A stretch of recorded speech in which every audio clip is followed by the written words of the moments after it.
Digital Goon.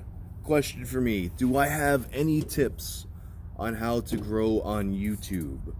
Actually, alright, so this is something that I can go into that I was, like, planning on making a second channel video about.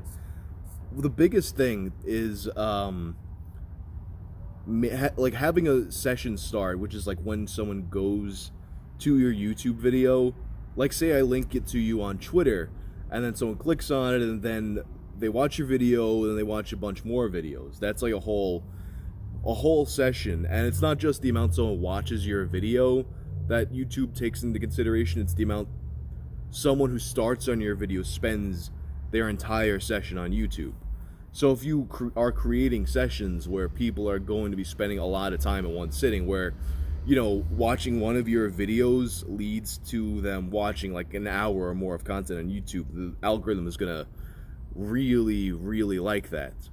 And a big part of that is, there's a number of different things for that. Like, playlists are a big one. Actually, when I was hanging out with Wavy Web Surf a couple months ago, we came through and he asked me if I make playlists, and I'm like, yeah, dude, like, playlists are, like, really fucking important. Not a lot of people make them. Like, I get hundreds of thousands of views a month through playlists, and it's like, it doesn't have to just be, like, the whole series. Like, I have a Tales from the Internet playlist, I have a gaming mysteries playlist, but then it's like, I'll make, like, short playlists that are kind of like all my 4chan videos together, all my Reddit videos together, all the gross videos, all the old websites, and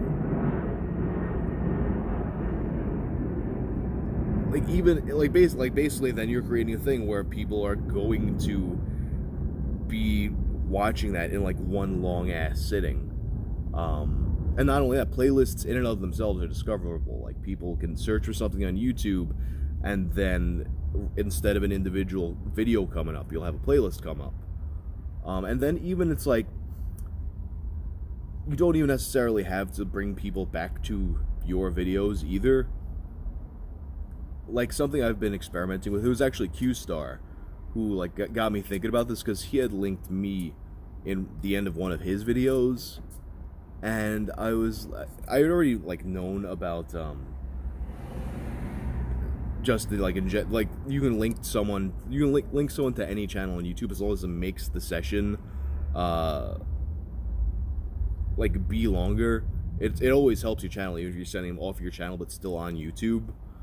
But then I'm thinking, like, you know, at the end of my video, if I link to one of my old videos, there's a good chance that the people who watched that video already saw the video that I recommended, so they may not watch the one that I recommended. It might just go somewhere completely else. And I can see in the analytics that it's like they do usually wind up watching, you know, whichever video is like the most closely related, or whichever one is the most recent.